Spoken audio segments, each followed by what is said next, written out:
How do I balance the realm of the sacred and the secular? Well, one, I don't really like the word secular. And two, I feel like having those different words compartmentalizes God's capabilities of being sovereign over everything. You read in the Bible stories of like the trees clapping and singing praises to God. Or if you shut the mouths of my followers, then the rocks will cry out. Or the blood of Abel cried out from the ground. Like God is using nature in a lot of stories to speak of his relationship to his creation. I mean, it's everything is God breathed. Even human beings who deny God are made by God. And so I feel like since being involved in the arts, doing film and music, those worlds kind of went from being black and white to really gray.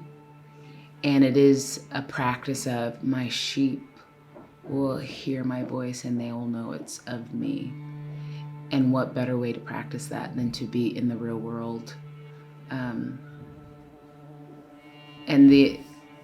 It's like I have to navigate. Is that of God? Is it bringing life? Is it bringing healing? Is it bringing wholeness? Because there's a lot of hate and destruction in places that are tied up in a bow, considered sacred. And even Jesus fought against religious leaders who would consider themselves sacred, who had a lot of practices and traditions. And Jesus said, no, no, no, no, no. Heaven is now. The kingdom is here now and yet to come. And greater things you will do in my name. And I'm sure greater things you'll see in Jesus's name. I think that doing music has been a gift to be able to step outside of this bubble that I lived in for 20 years because it was so safe. And there were rules to follow, and it was very black and white. And then I was taken into a world where I felt like Jesus said, these are my people too. And how are you going to love them? How are you going to feed them and clothe them and give them something to drink that is everlasting because they're mine too?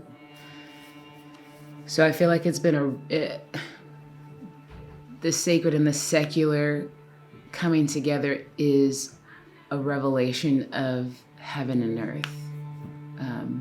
It's a tangible experience to see, oh, there are beautiful spiritual things everywhere.